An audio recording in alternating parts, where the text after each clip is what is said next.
everyone. Welcome to the January 11th edition of the TimeformUS Pacecast. I'm David Aragona, joined by my usual co-host Craig Milkowski.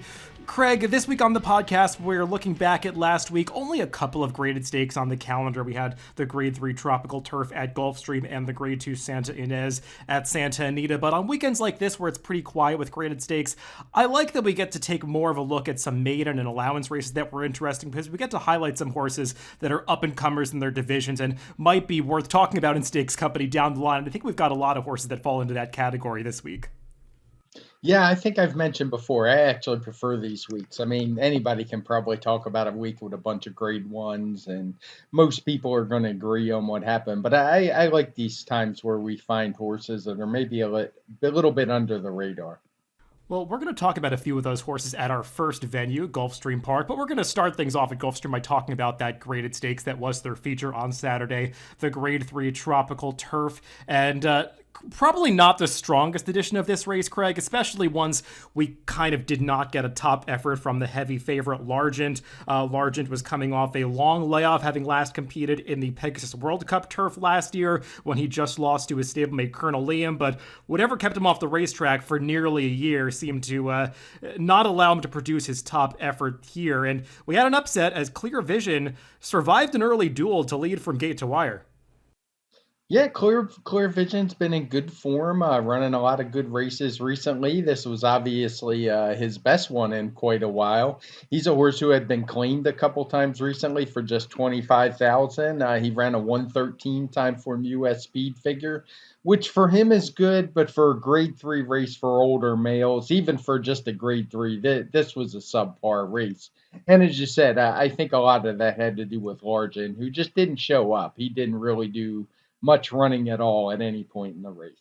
Yeah, Clear Vision is a really funny horse if you look at his lifetime PPs. He had been a deep closer for his prior trainer, Jeremiah O'Dwyer, and was just kind of falling out of his races, could never get involved at any point, and he was claimed by Tony Dutrow at Saratoga, showed a little more tactical speed. Then they tried something new by putting him on the lead on August 26th in a $25,000 claimer, and he just ran this new top. I mean, he got a favorable pace setup, but he absolutely ran away from that field, and ever since then, with the new running style being forwardly placed either on the lead or just stalking the pace, he's been a completely different horse, and he used those tactics here under Julien Leparoux, and it's not like they let him go with a free ride up front, Craig, because Flying Scotsman was pressing him, Belgrano was pressing him. There was 3 wide across the track most of the way, but Clear Vision put those horses away and still was able to finish. Now, I didn't get a look at the pace figures for this race. I know that Gulfstream Park turf races have been a real headache for you, Craig, but this does feel like it was an honest pace.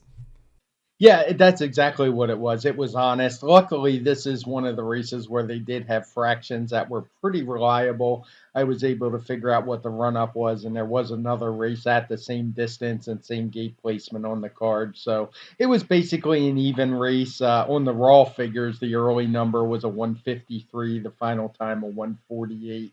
Obviously, those get adjusted down by the track variant, but despite them being 3 wide, it's not like they were going crazy. It was just a good, solid pace. Let's move on to some of those allowance and maiden races that took place this past week at Gulfstream Park. We're going to talk about 3 of them, including a couple that were on that undercard on Saturday. Todd Pletcher sent out a heavy favorite in the 5th race at Gulfstream, an allowance race as debut winner Dean's List was making his second start, going 6 furlongs. And Craig, this horse had to work for the victory, but he actually ran pretty well, responding to a challenge from the similarly named Dean Delivers in the stretch, and these two put on quite a show to the wire. Yeah, it was basically a match race. Figure-wise, Dean's List did regress a little bit off his debut. He had run a 106 first time out. He only got a 102 here, so I thought that was a little bit disappointing. But he did show some gameness to hold on to the wire. I mean, he was 1-5 in this field, so I don't think it was the kind of win most people were expecting. But the runner-up jumped up and ran a pretty big race.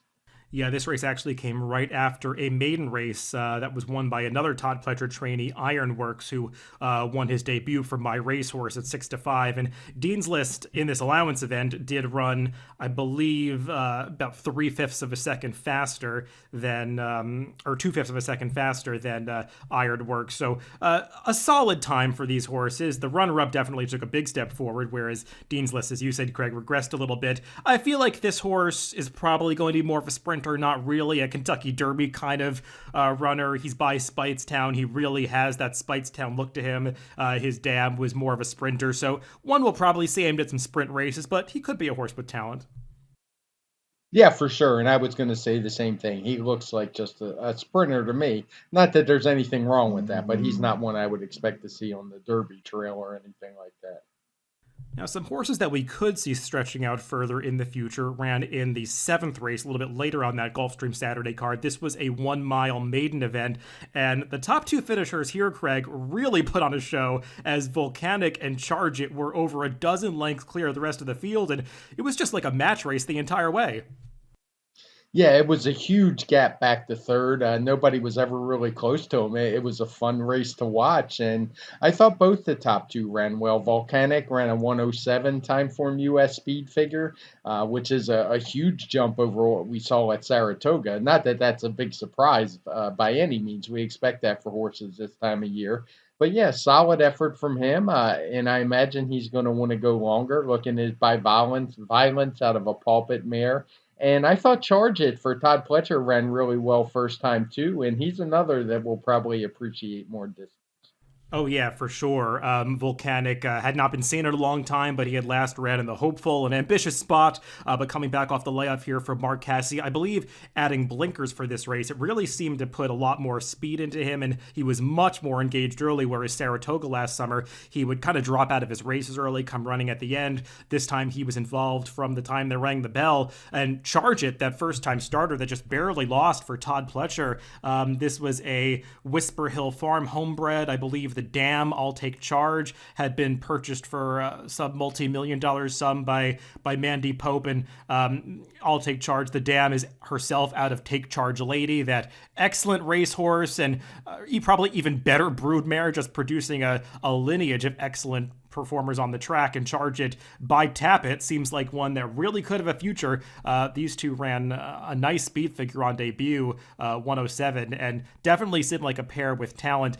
Charge It, obviously the one with the real upside, having just made his debut in this race, and Todd Pletcher at this Gulfstream Park can be cred. It just seems like everything he's sending out as a runner.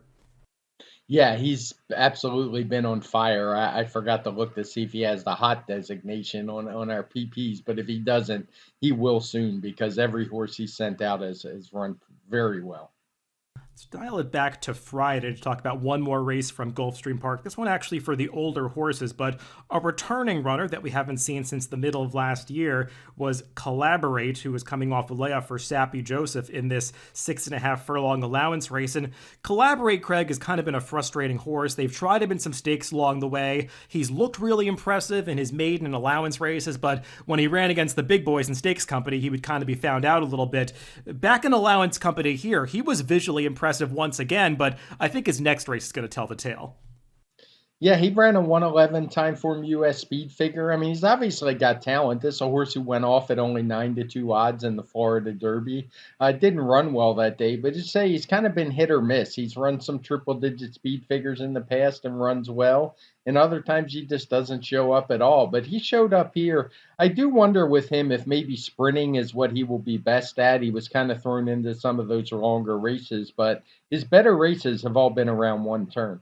Yeah, I was reading an interview with Sappy Joseph about this horse prior to the race, and he was saying that this horse is built like a pure router, like he wants to run all day, and when you watch the race, you can really see it. I mean, even on the backstretch, you could tell this horse, he must be 17 hands or more. I mean, he just towers over the rest of the field. He's a very highly developed son of Into Mischief, so he looks like one that wants to run longer, but Sappy Joseph was saying in this article that they've been battling some pretty severe breathing issues with him throughout his career. and that's kind of been a hang-up for him when they try to stretch him out in the longer races, especially when they step him up in company in those longer races. So maybe because of that, sprinting may ultimately be better for him. We'll see, even if he's physically more suited to going longer.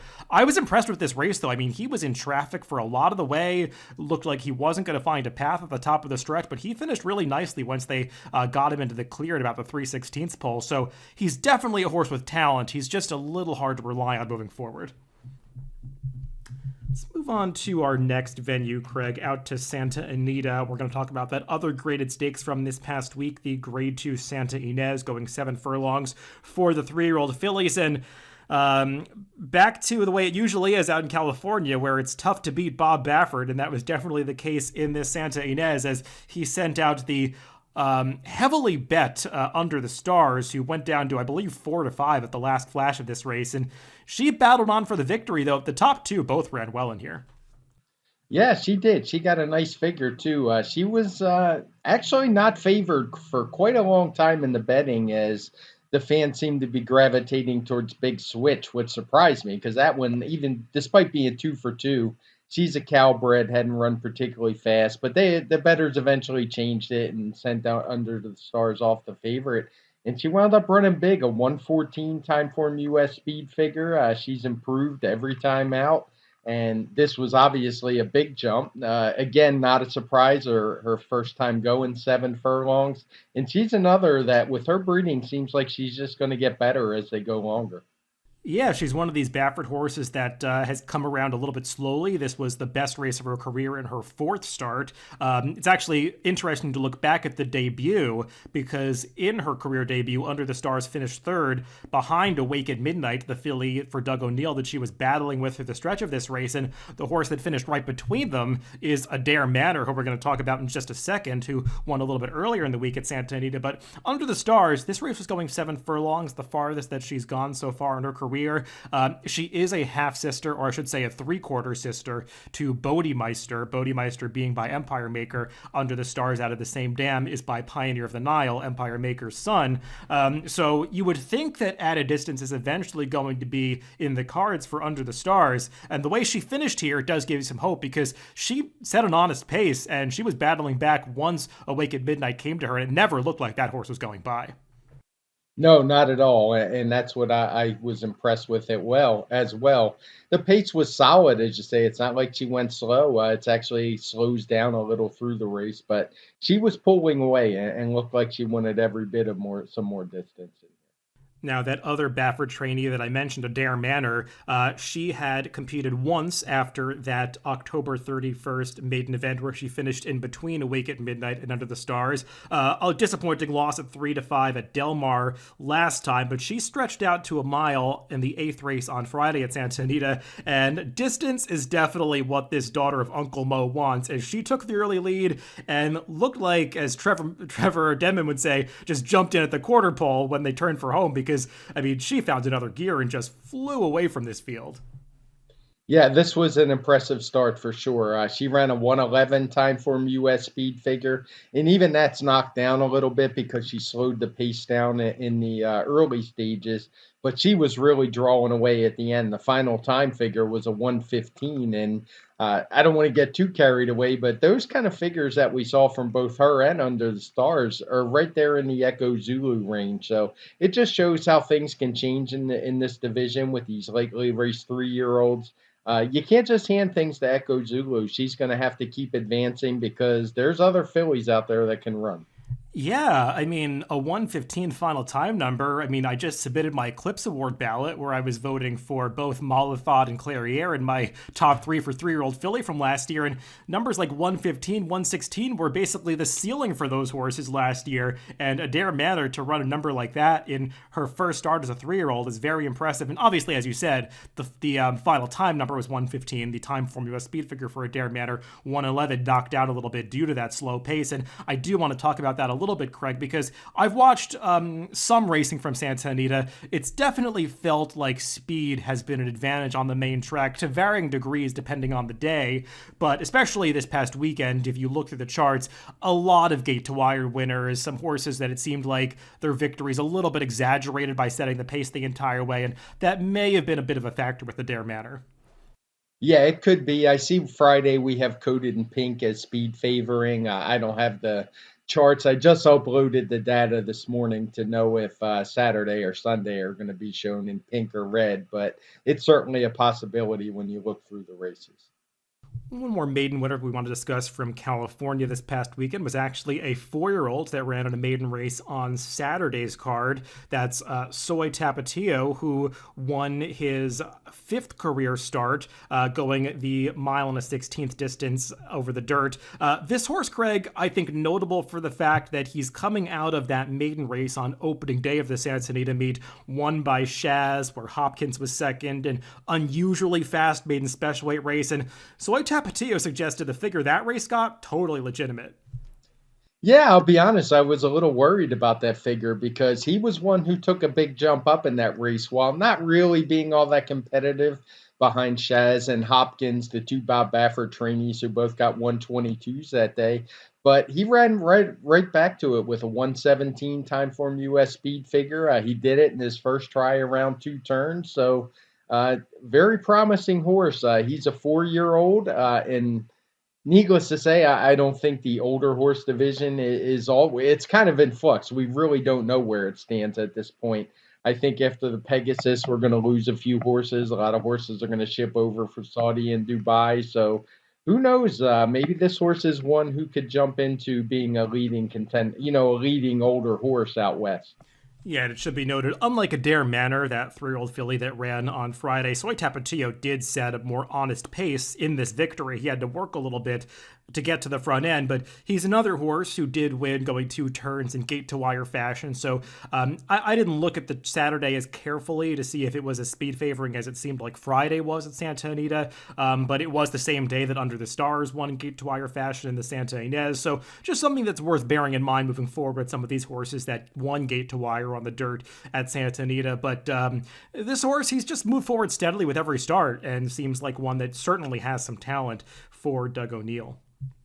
Yeah, the Saturday card's a little tough to get a handle on, as obviously a lot of horses did well up front, but they were also bet pretty heavily. There were only four dirt races at Santa Anita.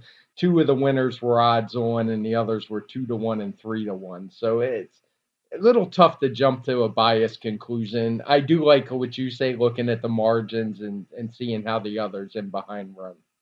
Well, speaking of biased conclusions, I don't think it's too difficult to come to one about the Saturday card at Oaklawn Park, Craig, where they got a lot of rain in the Hot Springs area, sloppy sealed track, and it just seemed like if you didn't have forward position, you were doomed over this racetrack. And credit to Ricardo Santana and Brad Cox in the featured Pippin Stakes.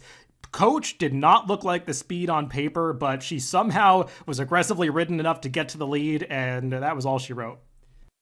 Yeah, it was kind of a perplexing race. I thought it was a Naira race for a few minutes, and the pace figures kind of backed that up. It was a very tepid pace, and somehow Coach was allowed to get the lead, a position she'd never really been in or at any point in her career before this race. But I don't want to take too much away from her. Like you said, the jockey was aggressive. She got a 113 TimeformUS speed figure for the win, the best she's ever run. So good effort from her. Yeah, Miss Bigley, who I figured to be the favorite in this race, they actually did go for Coach, so the morning line maker was correct about that. She was the slight favorite over Miss Bigley. She tried to make a mid-race move to get into the mix and actually briefly poked her head in front, leaving the backstretch around the far turn, but Coach's early advantage just seemed to really come through at the end of this race.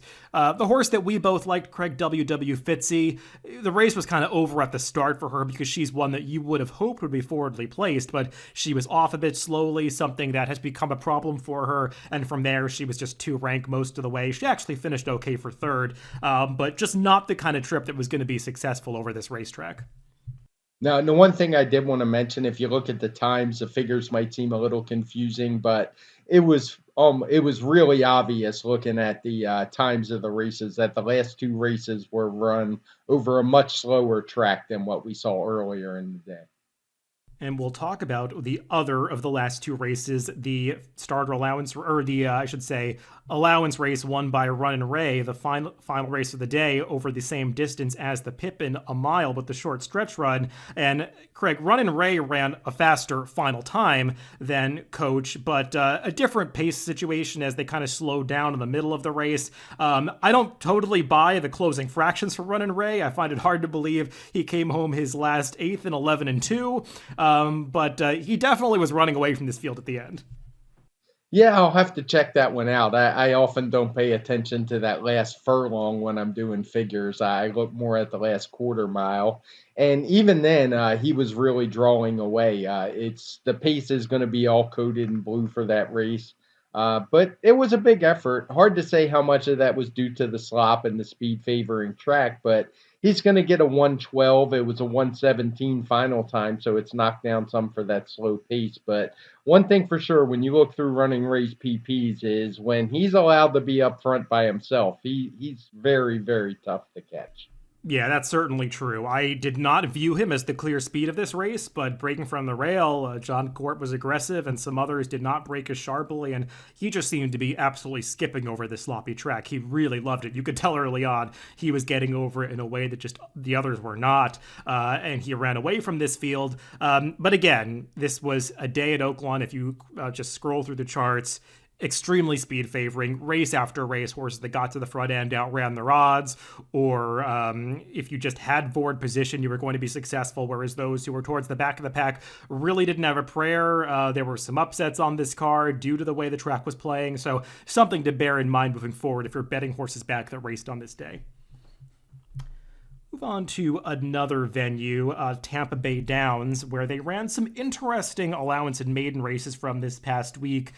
Craig, though, a feel-good winner on Sunday as Mr. Jägermeister got back to the winner's circle with a pretty impressive performance. This 7-year-old Minnesota bred seems like maybe he had lost a step in recent years after doing a lot of winning early in his career, but seemed like the old boy was back to his best in this race.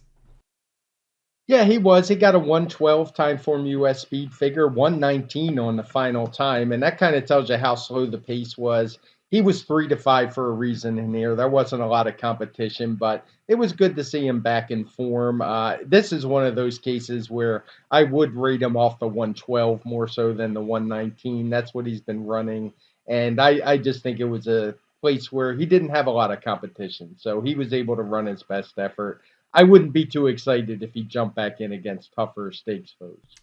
Yeah, I don't know if I totally agree with that. I mean, visually, this horse was very impressive. I know he wasn't beating anything, but you could just see this horse was in the bridle early. He took over with so much ease. He was never asked for his best. I'm not saying that he could have run a lot faster if he had been ridden out all the way to the wire, but this felt like a pretty impressive race for Mr. Jägermeister because he has not shown this kind of easy speed in a little while. So it just felt like he really did deliver on this performance. He will be facing much tougher company if he jumps back into stakes company in the future, but this was a pretty good effort by him. He's a good horse that sometimes in the past year, he's encountered some poor pace situations. They've tried to run a mile a couple times, which just is not the right distance for him. So maybe they've gotten back on the right track. Trainer Valerie Lund, who's had him for a long time, seems like she's got him going good now. So we'll see what we get from him in the future, but just a cool horse that's been running for a long time, and nice to see him deliver a good effort. Couple of races that took place on Friday that I do want to talk about, Craig, from Tampa Bay Downs. The first of which was a allowance race, nominated as one other than, where Golden Glider, a horse who I don't think we talked about on the Pacecast when he debuted at Woodbine, but definitely a race that I had watched at that time and taken note of. This Marcassi trainee had been very impressive, winning, I think, from last to first in the 13-horse field at Woodbine, blowing the brake, coming through traffic to win as much the best. In this allowance race, he was making his first start on the dirt, only against 4 rivals, but I liked what I saw. I know it was not the fastest race in the world, but this just seems like a good stepping stone effort. Yeah, that's the kind of horse that's a tough read for me as a figure maker. Obviously, he had tons of trouble first time out. He blew the brake. He had some traffic issues, if I remember, as well, and just absolutely flew home, which on synthetic, you kind of take that with a grain of salt because oftentimes that's actually a good trip. But he did kind of the same thing here on the dirt.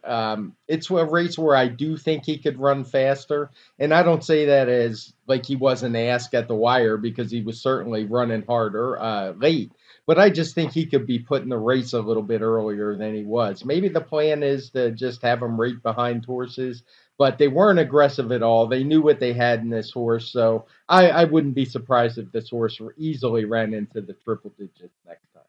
Yeah, he's a horse that I think when you win so impressively on the Tapeta course at Woodbine, you kind of wonder which way he's going to go. Is he going to be more of a dirt horse? Is he going to be more of a turf horse? Is he just a synthetic specialist? So it was nice to see him at least handle the dirt here. He's got this really smooth action on him, one that you could see really going any way with regard to surface. So I was happy to see him handle the dirt and handle some dirt kickback, which can be an issue for some of these horses. He was racing in behind horses, and it did seem like the connections were kind of invested in giving him an education in this race. And a lot of these trainers that have Derby aspirations, they like to use these softer races at Tampa to give their horses some experience. I know that Todd Pletcher was planning on doing that with Emmanuel, who was scratched out of this race, but was anticipated to be the heavy favorite. Kind of disappointing that you didn't get to see Golden Glider line up against a horse that they had high aspirations for like that. But I imagine we'll go to a race like the Sam F. Davis next time, and he'll get a test there.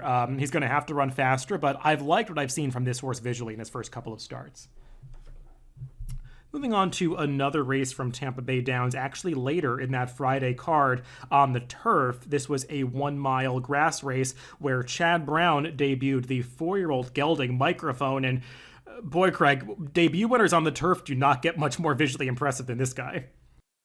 Yeah, this is one of those where I'm not putting a lot of stock in the figure at all. I mean, he ran what he ran. He got a 101, 104 final time. But he's going to run better than that when he comes back. I mean, this race was just a paid workout. He wasn't really asked to run very much at all. He sat up pretty close to what was a solid pace and just blew this field away.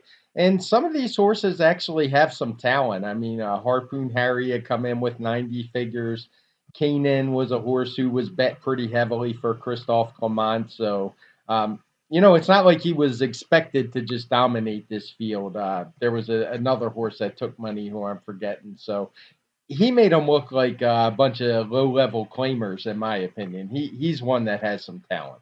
Yeah, I don't know what the full story is with why it took this horse so long to make his career debut. He had been in training back in 2020 at Saratoga a little bit, off for a long time. It seems like they've tried to get him to the races a few times, but I would assume that he's had some issues along the way. He's debuting as a gelding, so clearly they had some issues with that they had to geld him before he even made his first start. Obviously, he was not a gelding when they purchased him from overseas, as many of these Peter Brandt horses are. They're full horses when they buy them at auction as yearlings. But Microphone, I mean, this horse just traveled well the entire way. That horse that you mentioned, Craig, Harpoon Harry, he kind of ran off on the front end, and Microphone was just comfortable chasing that horse. He reeled him in without ever being asked by Sammy Camacho, and once he steered him out into the clear in the stretch, I mean, the rider was just motionless in the stirrups as he ran by this horse and on to victory. Very impressive. And you would imagine that more ground is just going to work in his favor because one of the reasons that I would guess that they purchased this horse is because he's a half brother to Serve the King, who Peter Brandt also has. And Serve the King was, I want to say, second in the Grade 1 Joe Hirsch Turf Classic last year behind Chad Brown's other horse, Rock Emperor, a horse that's really flourished going the marathon distances on the turf. So a lot to look forward to with Microphone, even making him this late start to his career. He's one with quite a bit of talent. Yeah, we just are going to need to keep them together. As you were talking, I kind of looked up the works, and he's actually had 2 pretty long breaks in his workout. So he's obviously got some issues, but he sure looked good on the track. So if anybody can keep them together, it'll be Chad Brown, and maybe he's got them going, and we're going to see him a few times here soon.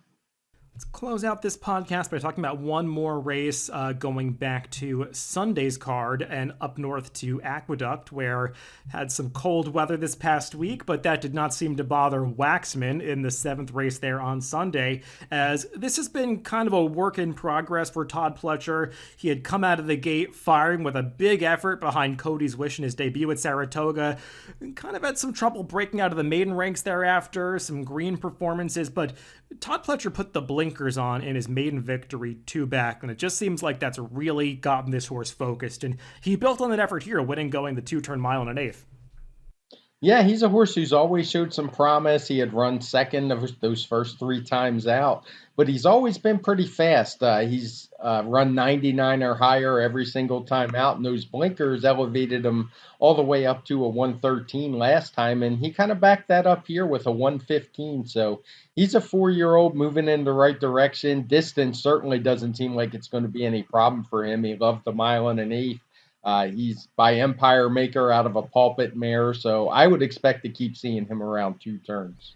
Yeah, he showed a concerning tendency in his second and third starts where he would just completely disengage from the field. He seemed to really react badly to kickback and would just drop out of his races. He actually, in his third race at Aqueduct on November 11th, he was up close early and then just, despite being urged vigorously by John Velasquez, just dropped all the way back to last and then suddenly came on again to get second at the end of the race. A really bizarre performance, but it seems like since they put the blinkers on, he stopped that tendency and he's been in the bridle for all of his race, and that was the key to success here. Distance, obviously no problem for this son of Empire Maker, so a 4-year-old that has some promise. Todd Pletcher's got a few of these in his barn, and some others are more accomplished than him, but Waxman definitely one that has some potential to do some things in stakes company down the line. Yeah, for sure. And before we move on, there was one more race I wanted to talk about. I added it this morning. I think maybe you missed it. Was the 8th race at Oaklawn from Sunday. I bring it up. It was won by the long shot Strong Tide, but it is actually the fastest TimeformUS speed figure of the weekend. He ran a 121. He's an Indiana bred who's been fast, versatile. He wins on turf, wins on dirt. He won one of those marathon races at Oaklawn Park last year. So I'm far from an Indiana bred historian, but I would tend to think this is probably the fastest one we've seen. He had run a few 120s on the turf. And what I found interesting in the races, there were some really good horses in here. So I don't think it's any kind of fluky speed figure. Some horses we've talked about before, You're to Blame was in here. It was in there. Night Ops was in there. Tyshawn. So really good race from him. Not sure what the plan is because he's run his best races on the turf, but he certainly enjoyed the good track at Oaklawn Park on Sunday. Yeah, he's an interesting horse. I had kind of missed that race when I was looking through the charts, putting together the rundown this week, and he's by English Channel with a big turf pedigree, but if you kind of sift through his races, his dirt performances are actually pretty good. He has improved overall as a racehorse, and I think they've been running him on turf for most of the past couple of seasons, so it looks like a lot of his better races have come on the turf, but even early in his career, he was running just as well on the dirt as he was on the turf, and it just seems like one of these rare progeny of English Channel that can go to either surface, and like you said, Craig, this was a good, fast race with some classy horses in behind, albeit some horses that probably are not at the apex of their careers, like Night Ops and Tenfold. It seems like they've seen better days, having competed admirably in stakes company in the past, and maybe they tailed off a bit since then. But Strong Tide, just a horse that for a low-profile barn with some modest pedigree and breeding, is just in good form right now. So definitely a horse that, or a performance that's worth highlighting. That's all the racing to recap from this week, Craig. I admit I have not looked ahead too much to the upcoming weekend to see what we want to talk about. I think there are some scattered stakes around the country. It's Santa Anita, Aqueduct. I think they've got a couple planned for Saturday. Gulfstream always has something on tap. So we'll look around and see what's worth talking about on the forecast this Friday. But however it comes up, we'll find a pick 5 sequence that looks interesting. Yeah, for sure. I never look ahead till the PPs come out. There aren't many out yet for Saturday. I think Oaklawn was it, but they should be coming out in the next day or two for the bigger circuits. Well, everybody, thanks for tuning in to the Pacecast this week. Remember, you can always catch these podcasts on DRF.com, Apple Podcasts, Spotify, and YouTube. Wherever you get your podcast, just make sure to subscribe to the Daily Racing Form channel. Thanks for tuning in this week, and make sure to catch the TimeformUS forecast coming up later in the week.